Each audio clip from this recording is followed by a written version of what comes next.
Sebelum melanjutkan, jangan lupa subscribe dulu, terima kasih. Bab 127, Hailey memilih Chaiden. Hailey terkejut mendengarnya. Hah? Kunci pintunya. Bagaimana kalau perawat datang nanti? Chaiden berkata sambil tersenyum sinis, itulah mengapa kita harus mengunci pintu agar perawat tidak masuk. Mari kita mengobrol sebentar. Pada saat yang sama, Chaiden sudah bangun dari tempat tidur dan pergi ke jendela untuk menutup tirai. Ruangan yang awalnya dipenuhi cahaya matahari, tiba-tiba berubah menjadi suram. Suasananya juga penuh dengan suasana ambigu dan genit. Hailey tahu apa yang ingin dilakukan Chaiden saat dia memintanya untuk mengunci pintu. Wajahnya yang halus memerah sedikit, dan dia sedikit ragu. Namun, dia tetap mengunci pintu dari dalam. Hailey kemudian berjalan menuju tempat tidur dan berkata, Chaiden, aku minta maaf karena suamiku telah menyakitimu begitu parah. Apakah jari-jarimu masih sakit? Chaiden menundukkan kepalanya untuk melihat jari kanannya tanpa daya dan berseru, tidak masalah apakah itu sakit atau tidak. Sayang sekali aku tidak bisa menggunakannya lagi. Jordan benar-benar kejam. Hailey berkata dengan ekspresi bersalah, Chaiden, aku tahu Jordan bersalah atas hal ini, tapi ku dengar kau akan membayar seseorang untuk memotong jari Jordan. Bagaimanapun juga, Jordan adalah suamiku. Kami telah menikah selama 3 tahun, dan dia selalu bersikap sangat baik padaku. Aku sangat berharap kamu tidak akan menyakitinya, tolong, jangan lakukan itu, oke? Hailey mungkin telah mengecewakan Jordan dengan berselingkuh, dan sikapnya juga berubah menjadi lebih buruk setelah Jordan dikeluarkan dari keluarga Stelle. Namun, setelah menikah dengan Jordan selama 3 tahun, Hailey masih memiliki perasaan terhadapnya. Karena itu, ia tidak ingin sesuatu yang buruk terjadi padanya.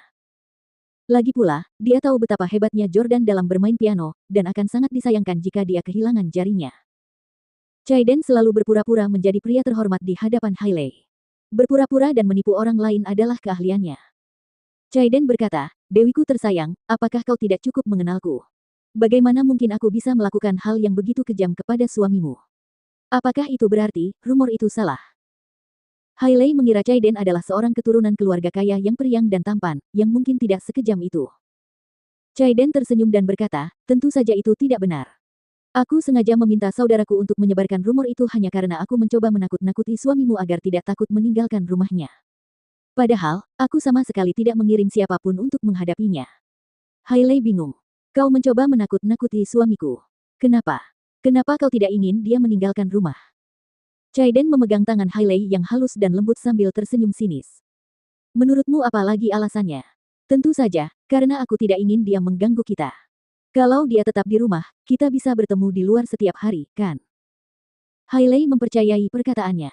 Ia tahu bahwa Chaiden memujanya, dan karena ia sudah menikah, mereka biasanya harus bertemu pagi-pagi sekali atau larut malam. Mungkin, Chaiden benar-benar tidak berencana untuk menyakiti Jordan. Melihat wajah Hailey yang cantik dan lembut, Chaiden tak kuasa menahan diri untuk menciumnya. Namun, Hailey secara naluriah menepisnya. Tidak, kita tidak bisa. Chaiden sangat marah, tetapi dia tidak melampiaskan amarahnya dan tetap bersabar. Hailey, aku sangat mencintaimu sampai-sampai aku rela mengorbankan jari-jariku demi dirimu. Tidak bisakah kau merasakan cintaku padamu? Chaiden memukul Jordan di restoran kemarin untuk membalas dendam atas bibinya, Rosie. Namun, dia sekarang mengklaim bahwa dia melakukannya demi Hailey. Hailey berkata, aku tahu kamu mencintaiku, tapi keluargamu mungkin tidak menerimaku. Iklan oleh Pub Future. Mendapatkan pengakuan dan hak atas sebagian warisan keluarga bernilai miliaran dolar masih menjadi hal terpenting bagi Hailey. Jika Chaiden benar-benar ingin bersamanya tanpa persetujuan keluarganya, Hailey juga tidak akan memilih untuk bersamanya. Chaiden berkata, aku sudah menceritakan tentangmu kepada keluargaku. Kakekku berkata bahwa dia akan mengizinkanmu menikah denganku asalkan kamu bersedia melakukan aborsi. Dia ingin aku melakukan aborsi. Hailey mengangkat kepalanya dengan berat hati. Chaiden mengangguk dan berkata, ya, tidak masalah bagiku apakah kau menggugurkan bayi itu atau tidak. Orang tuaku juga akan menyetujui keputusanku. Namun, kakekku sangat konservatif dan memiliki pola pikir kuno. Dia tidak ingin kau menikahiku saat mengandung anak orang lain. Sebenarnya, Hailey tidak terkejut dengan permintaan keluarga Husli meskipun hal itu membuatnya tidak nyaman. Penasihatnya, Rachel, sudah lama mengatakan kepadanya bahwa keluarga biasa pun tidak akan mampu menerima menantu perempuan yang hamil anak orang lain, apalagi keluarga kaya dan terpandang seperti keluarga Husli. Jika Hailey ingin menikahi Chaiden, dia harus menggugurkan bayi Jordan. Sejak Jordan tidak diakui oleh keluarga Stelle, Hailey sudah mulai mempertimbangkan untuk melakukan aborsi. Sekalipun dia tidak memiliki Chaiden sebagai rencana cadangan, dia tetap berencana untuk menggugurkan janinnya. Alasannya, seorang anak akan menghalanginya untuk menikah lagi kecuali dia bisa menemukan pria yang sudah bercerai dan punya anak juga. Namun, Hailey tidak akan menyukai pria seperti itu. Dia hanya menyukai bujangan muda dari keluarga kaya. Chaiden melanjutkan, saudaraku, Sane, dan aku adalah pewaris generasi ketiga dari keluarga Husli. Sane dan aku sangat dekat satu sama lain, dan kami tidak pernah bertengkar soal warisan. Aset keluarga Husli akan dibagi rata antara Sane dan saya di masa mendatang. Hailey, jika kamu bersamaku, aku jamin kamu akan menjadi wanita paling bahagia di dunia ini. Chaiden mengungkapkan banyak hal kepada Hailey. Ia cukup pintar untuk menggodanya dengan aset dan harta benda lainnya. Tersentuh mendengar kata-katanya, Hailey menatap Chaiden dengan penuh perhatian dan kasih sayang. Chaiden, kamu sangat baik padaku. Pada saat ini, dia benar-benar lupa bahwa dia masih mengenakan cincin kawin yang dibelikan Jordan untuknya di jari manisnya.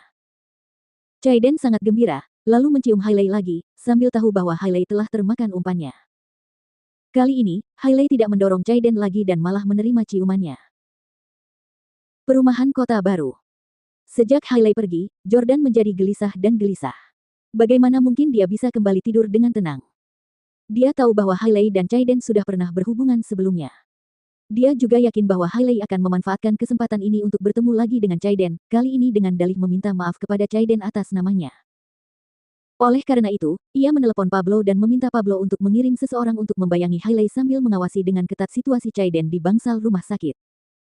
Jordan juga telah lama menanam informannya di rumah sakit, di antara para dokter, perawat, dan pasien. Ada juga seseorang di gedung seberang bangsal VIP Chaiden, yang sedang menatapnya dengan teropong. Hailey tiba di bangsal Chaiden pukul 10 pagi, dan Jordan menerima telepon pukul 12 siang. Tuan Jordan, istri Anda, masih berada di bangsal Chaiden Husli, dan tirainya masih tertutup. Seorang perawat mencoba mengetuk pintu tadi, tetapi dia pergi setelah mengetuk beberapa kali. Jordan sedang merokok sambil merasa frustrasi dan jengkel. Hailey telah tinggal di kamar Chaiden selama 2 jam penuh, dengan pintu terkunci dan tirai tertutup rapat. Apa sebenarnya yang telah mereka lakukan?